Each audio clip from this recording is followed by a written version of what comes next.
आपकी सेवा आपके घर से हो जाएगी। आप अपने पति को बचाने के लिए बहुत प्रार्थना करते हैं, लेकिन उसको सहते नहीं हैं। बहुत सारे लोग उपवास रखते हैं, प्रार्थनाएं करते हैं, लेकिन पति के साथ, पत्नी के साथ जो व्यवहार, प्रेम का रिश्ता होना चाहिए वो ठीक नहीं है। आप नहीं बचा पाएंगे, आप नहीं बचा पाएंगे। आप अपने पति को, अपने बच्चों को, अपने परिवार को, अपनी पत्नी को आप यीशु मसीह में बचाना चाहते हैं। आप यीशु मसीह को अपना आदर्श बनाइए, जैसा कि प्रभु के वचन में लिखा हुआ है। आदर्श बनाइए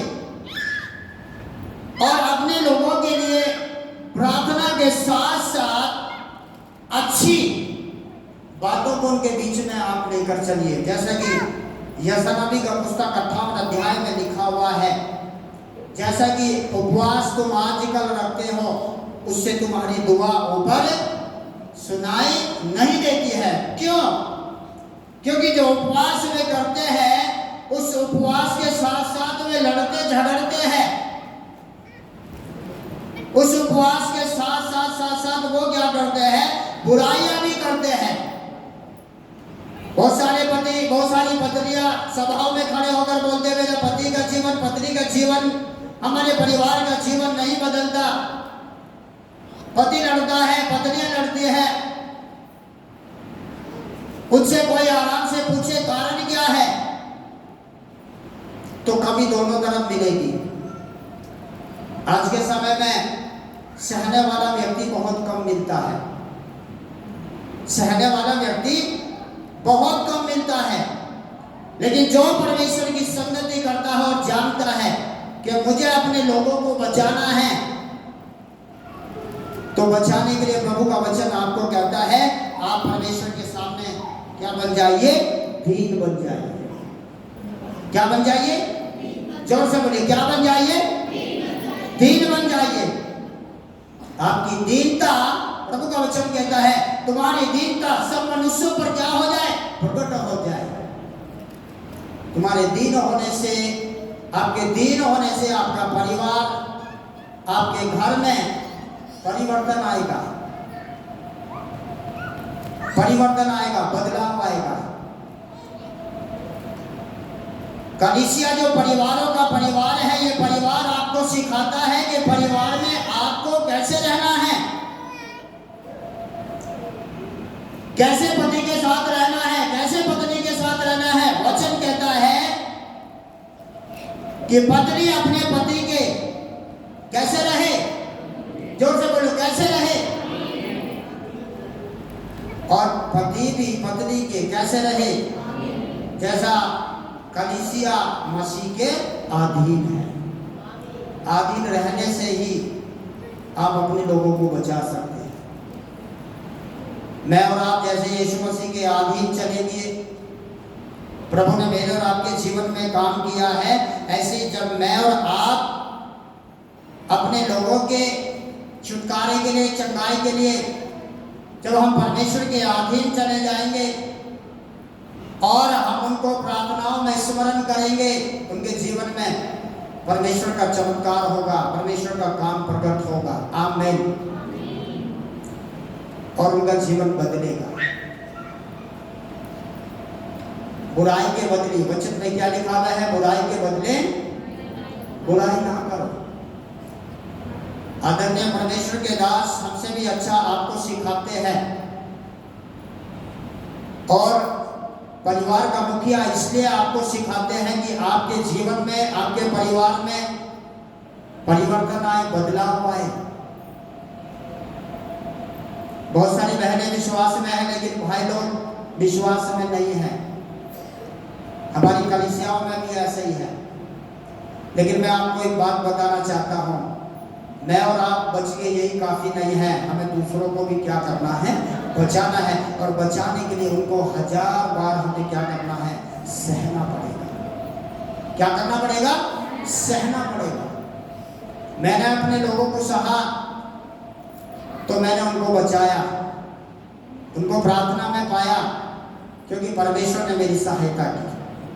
आप भी मिलकर प्रार्थना करेंगे, आपके लोग भी प्रभु यीशु मसीह में बचा लिए जाएंगे। आमीन। Hallelujah, hallelujah. दो व्यक्ति मंदिर में गए। एक फरीसी था, एक चुंगी लेने वाला था। फरीसी व्यक्ति ने परमेश्वर के मंदिर में अंदर जाकर प्रार्थना किया। अपनी सारी भलाइयों को उसने रखा और अपनी प्रार्थना में चुंगी लेने वाले पर क्या लगाया? दोष लगाया। मैं इस चुंगी लेने वाले पापी व्यक्ति के समान नहीं हूं। कई बार हम अपने आप को इतना धर्मी दिखाते हैं कि दूसरों को हम बिल्कुल नीचा दिखा देते हैं। समझ रहे हैं ना? कई बार हम अपने आप को इतना धर्मी दिखाते हैं कि सामने वाले को क्या दिखा देते हैं? नीचा दिखा देते हैं। मैं सारे दिन दुआ में रहती हूँ, सारे दिन वचन में रहती हूँ या रहता हूँ, और जो हमारे साथ दुआ में नहीं रहते हैं, हो सकता है पति है, परिवार है, पत्नी है, उस पर हम क्या लगा देते हैं? दोष लगा देते हैं। हमारी दुआओं में कभी भी दूसरे के लिए क्या नहीं होना चाहिए? दोष नहीं होना चाहिए। हमें ईश्वर द्वारा पवित्र किए गए लोग हैं, धर्मी किए गए लोग हैं। हम विश्वास करने के द्वारा धर्मी ठहराए गए हैं। लेकिन हमारे बहुत सारे परिवार में, कुटुंब में बहुत सारे लोग हैं जो अभी तक नहीं बचाए गए हैं। हम उन पर कभी भी क्या नहीं लगाना? दोष नहीं लगाना। हमें उनको बचाना है तो अपनी दुआओं में उनके प्रति एक जच्चा सी की पीड़ा को रखना है। जैसे एक बच्चा जन्मने के समय पीड़ा को सहती है, क्योंकि वो जीवन को क्या देती है? जन्म देती है। ऐसे मैं और आप जब परमेश्वर के सम्मुख दुआओं में जाते हैं, अपने लोगों के प्रति, अपने कुटुंब के प्रति, अपने परिवार के प्रति, जो यीशु मसीह में नहीं है, उद्धार नहीं पाया है, उनके लिए हम लोग प्रार्थना में एक दुख उठाने वाली अवस्था में जाए। आपकी प्रार्थना व्यर्थ नहीं जाएगी। जैसा कि प्रभु के वचन में लिखा हुआ है, जब तुम उपवास करो तो कपटियों के समान तुम्हारे मुंह पर उदासी ना छाए रहे, क्योंकि वे अपना मुंह बनाए रहते हैं ताकि लोग उन्हें उपवासी जाने। मैं तुमसे सच सच कहता हूं, वे अपना प्रतिफल पा चुके हैं। है ना? जो दिखाने वाला काम करते हैं वो अपना प्रतिफल पा चुके हैं। आपके मन का उपवास, आपके आंखों का उपवास, आपके कानों का उपवास, आपके मुंह का उपवास, आपके जीभ का उपवास, आपके पेट का उपवास भी आपके साथ होना चाहिए। आमीन। बहुत सारे लोग मन में क्या करते हैं? कुड़कुड़ाते रहते हैं। प्रार्थना भी करते हैं, संगति भी करते हैं, वचन भी पढ़ते हैं, फिर भी अंदर दूसरे लोगों के कारण क्या करते हैं? मन के अंदर कुड़कुड़ाते रहते हैं। और पेट का उपवास तो किया, लेकिन मन का उपवास, सारे बोलो जोर से, मन का उपवास नहीं किया। कई बार सासू माँ दूर से बैठी देखती रहती है, मैंने एक काम क्या बताया, मेरी बहू सुबह से शाम तक क्या कर रही है? जोर से बोलिए। मन ही मन में कुड़कुड़ाती फिर, सासू माँ ने मुझे आराम भी नहीं करने दिया, मुझे काम बता दिया। समझे ना? तो मन का भी उपवास परमेश्वर के सम्मुख रखना चाहिए। मैं अपने पत्नी के साथ, अपने बच्चों के साथ सुबह से शाम तक 24 घंटे भी रहूंगा, 100 शब्द मैं भी बात नहीं करता। मेरे बच्चे इधर बैठे हुए हैं, वो कई बार बोलते हैं आप शांत रहते हैं। मैंने बोला शांत रहना भी सीखना चाहिए। शांत रहना भी सीखना चाहिए। हम प्रभु के लोग हैं, व्यर्थ बोलना, व्यर्थ बुड़बुड़ाना आपके लिए, हमारे लिए अच्छा नहीं है। हमें बहुत बार शांत भी रहना चाहिए। शांत रहने से आपके मन के अंदर परमेश्वर का वचन क्या करेगा? काम करेगा। और प्रभु का वचन कहता है अपने मन में क्या बन जाओ? दीन बन जाओ। तो आपकी दीनता आपकी सासू माँ के ऊपर भी क्या हो जाएगी? प्रकट हो जाएगी। आपकी दीनता आपके पति के ऊपर, पत्नी के ऊपर, आपके परिवार के ऊपर भी क्या हो जाएगी? प्रकट हो जाएगी। मेरी मम्मी और मेरे छोटे भाई की वाइफ, वो बहुत समय तो बड़े प्रेम से रहते हैं और कभी कभी जो है उनमें नाराजगी हो जाती है। और नाराजगी हमें भी पता लग जाता है, बर्तनों को लेकर, रोटी को लेकर, कपड़ों को लेकर, है ना, उनमें क्या हो जाती है? नाराजगी हो जाती है। सुबह से शाम तक हम भी देखते रहते हैं, ये बुड़बुड़ाने वाला काम चल रहा है। कौन सा काम चल रहा है? बुड़बुड़ाने वाला काम चल रहा है। तो इसलिए हमें कई बार मन का उपवास भी रखना चाहिए। सुबह से शाम तक परमेश्वर के चरणों में बैठिए, वचन पर मनन कीजिए, अपने मन को शांत रखिए। और जिनके प्रति आपके मन के अंदर दुख होता है और बुड़बुड़ाना होता है ना, व्यर्थ बातें होती है, वो बातों के ऊपर आप क्या पाएंगे? विजय पाएंगे। आमीन, हालेलुया। जब आप मन के ऊपर विजय पाएंगे, आपका मन क्या हो जाएगा? शांत स्वभाव में रहेगा। आप शांत स्वभाव के व्यक्ति बन जाएंगे। और शांत स्वभाव का व्यक्ति बहुत अच्छा व्यक्ति होता है, क्योंकि वो दूसरों के प्रति अपने मन के अंदर क्या नहीं रखता है? जलन नहीं रखता है, बुड़बुड़ाने वाला मन नहीं रखता है। हालेलुया, है ना। कलीसिया क्या है? परिवारों का एक परिवार। और कलीसिया को सिखाया जाता है परिवार में कैसे रहना है, कलीसिया में कैसे रहना है। मैं कई बार देखता हूँ, मेरे बच्चों ने छोटा सा पिल्ला पाल लिया। क्या पाल लिया? वो सुबह सुबह उठते हैं, मैं भी देखता रहता हूँ। सब देखते हैं ना घर में, अपने अपने क्या हो रहा है, मैं भी देखता रहता हूँ। एक छोटा सा पिल्ला उन्होंने पाला है, सुबह लग जाएंगे उसको प्यार करने, है ना। उसका नाम डोयर रखा है। क्या नाम रखा है? डोयर। और उसे सुबह ही प्यार करने लग जाएंगे, उसके साथ खेलते जाएंगे, खेलते जाएंगे। मैं सुबह उठने के समय वो देखता हूँ, मेरे मन में कई बार आता है, आज सुबह उठ के क्या आपस में एक दूसरे को प्रेम किया है? क्या किया है? मैं अपने मन में इस चीज को सोचता हूँ। मेरे बच्चे बैठे इसलिए खुलकर बोलता हूँ मैं। जोनी लेवर प्रभु का दास एक दिन प्रचार कर रहे थे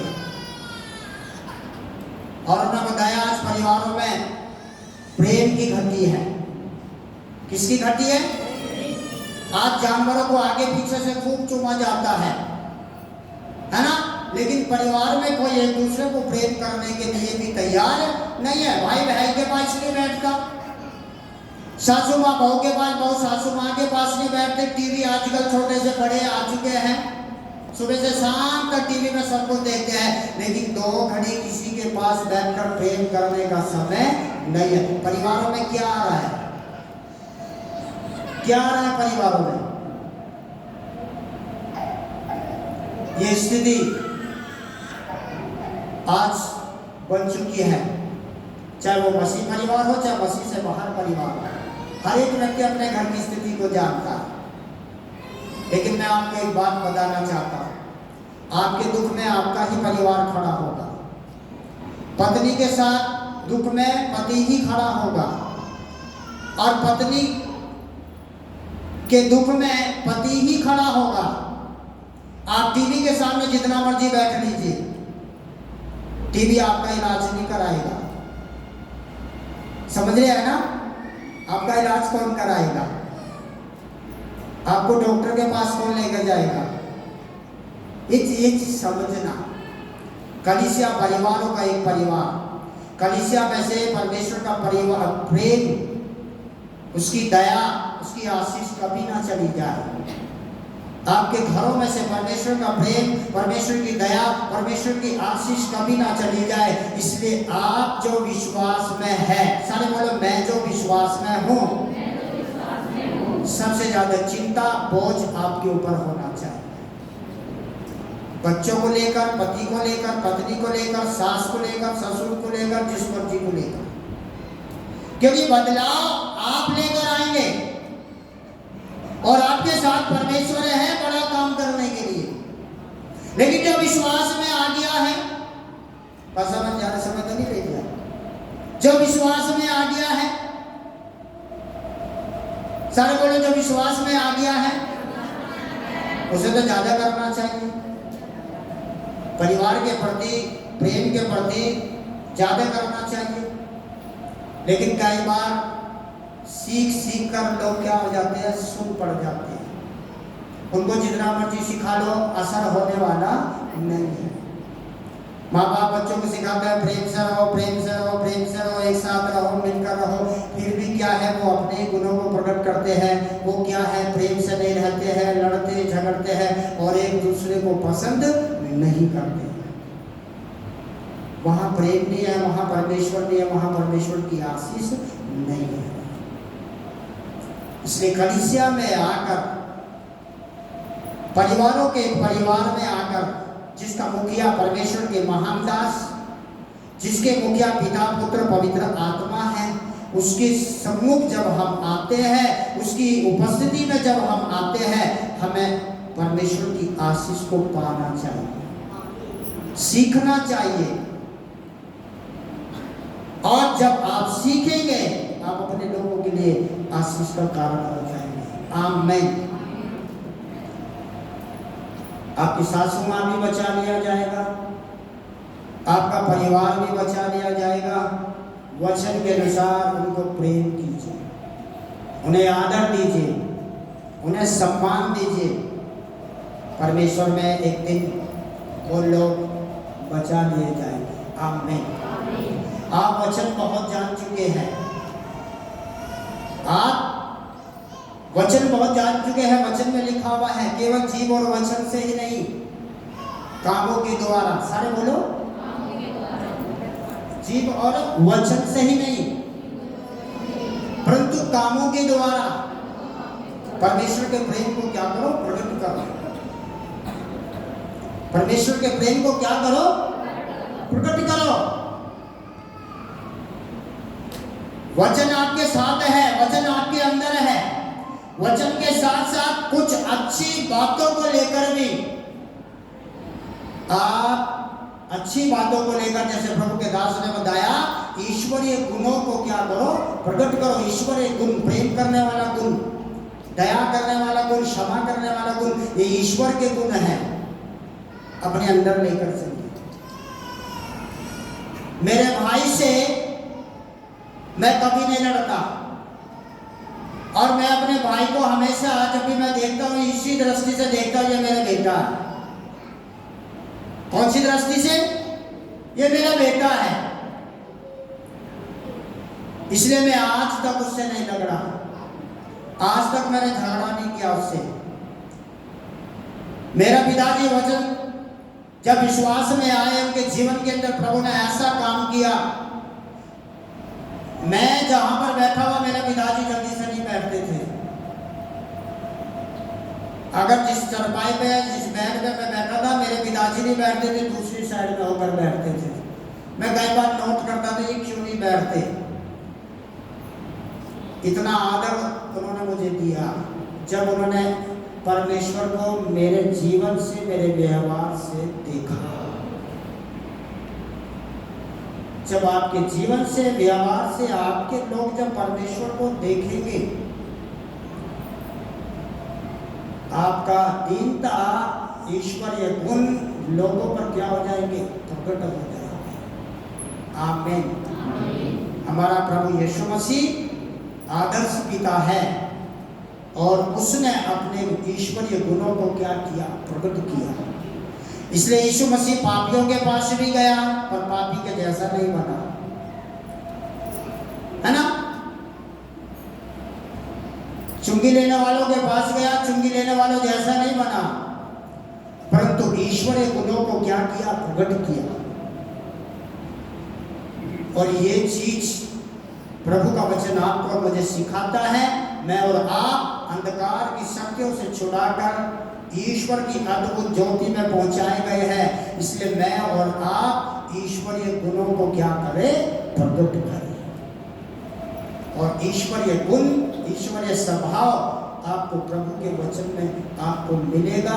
जब पवित्र आत्मा आपके अंदर आएगा, पवित्र आत्मा आपके अंदर रहेगा, ईश्वरीय गुण आपके अंदर क्या होंगे, प्रकट होंगे।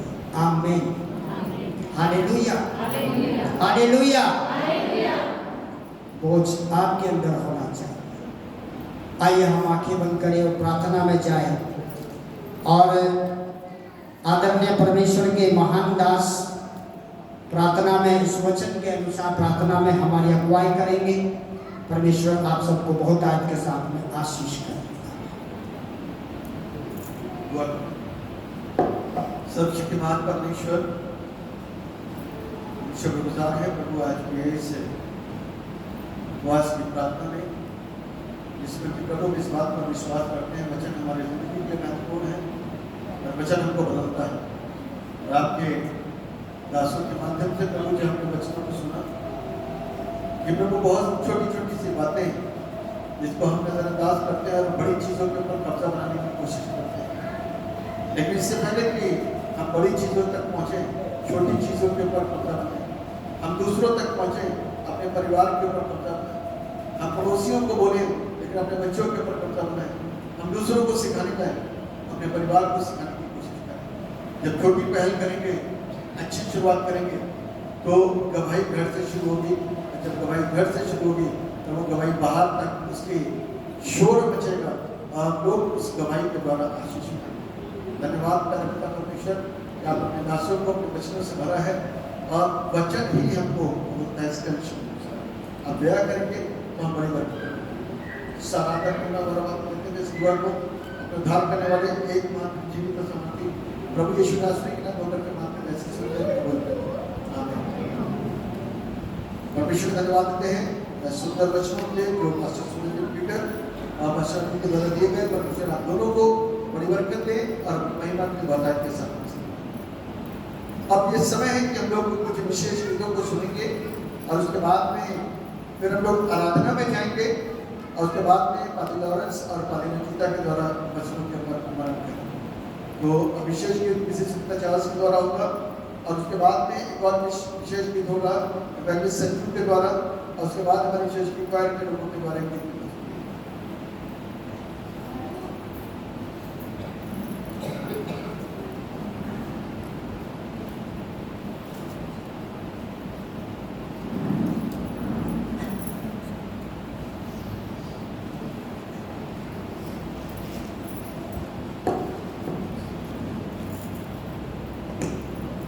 सबको फिर से एक बार जगह से की प्रभु का धन्यवाद हो आज के दिन के लिए।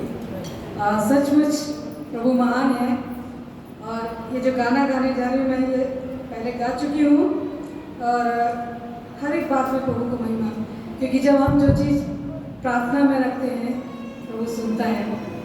कल मेरे यही था कि कल मैं प्रभु शामिल हो पाऊँगी आपकी इबादत में या नहीं, क्योंकि मैंने दूसरे भाई से बोला भाई आपको छुट्टी लेनी है या मैं ले लूँ, तो क्या बहन शाम को बताऊँगा, सिस्टर आपको शाम को बताऊँगा। शाम को मैं इंतज़ार कर रही थी कि फ़ोन आएगा तो मैं जा पाऊँगी, नहीं तो नहीं। प्रभु का धन्यवाद हो कि मुझे शाम को उनका फ़ोन आ गया और आज मैं प्रभु की इबादत में हूँ। और हर एक बात जब हम प्रभु के सामने रखते हैं कि प्रभु ने जब झील पर चलने जा रहे थे तो उससे पहले क्या करी, भीड़ को विदा किया। मत्ती 14 में उससे 22 से भीड़ को विदा करके वो अकेले रह गए, पहाड़ पर प्रार्थना की और चौथे पहर के लगभग वो यीशु मसीह पानी पर चलकर चेले के पास आए। वही ये गाना है कि झीलों पे चलने वाला मेरा यीशु।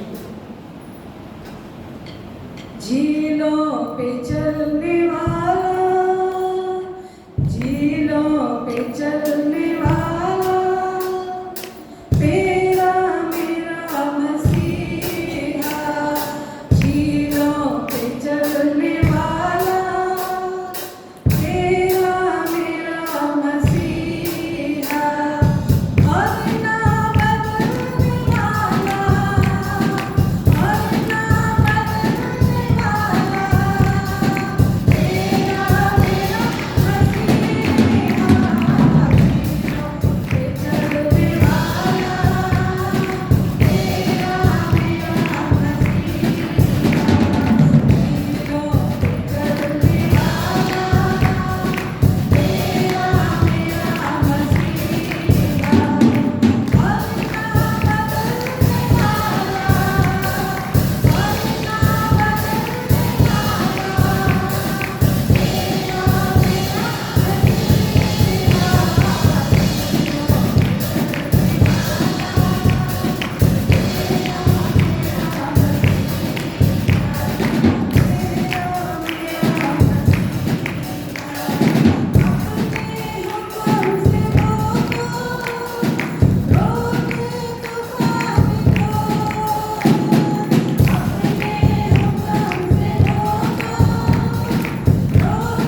यीशु आज क्या है, जीवित है और हम सब के बीच में है। सबको जय मसीह।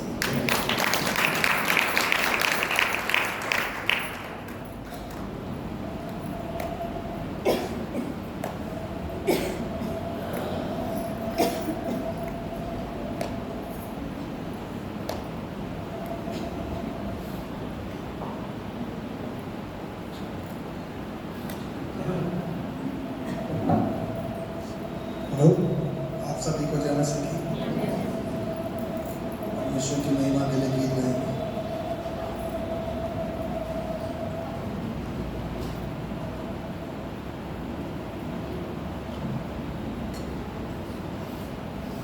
मेरी पत्नी और सासू माँ भी संग में मिलके गाएंगे।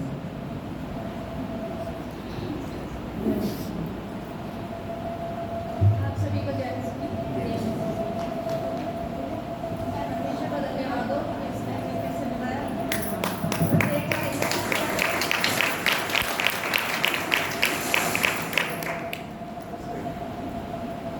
धन्यवाद हो, छोटी सी गवाही दूंगी सुबह के लिए कि जब हम सुबह आने की तैयारी कर रहे थे, जब मैं सो के उठी तो मेरी तबीयत बहुत खराब थी और एक बात तो मैंने इनसे कह दिया कि आप दोनों चले जाओ, मैं नहीं जा रही हूँ। लेकिन मन से आवाज़ आई नहीं, दुआ में तो जरूर जाना है।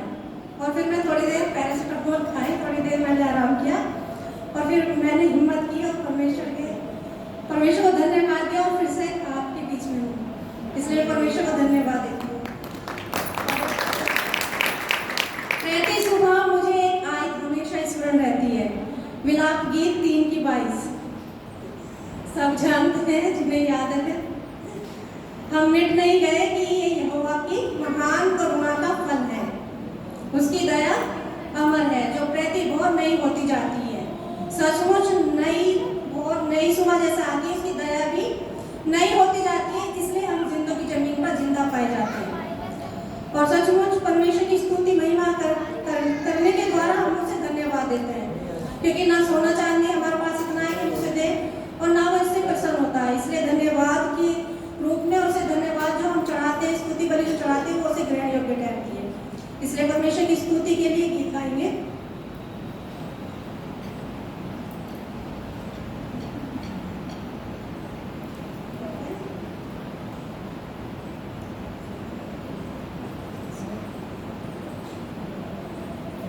धन्यवाद हो प्रभु का फिर से।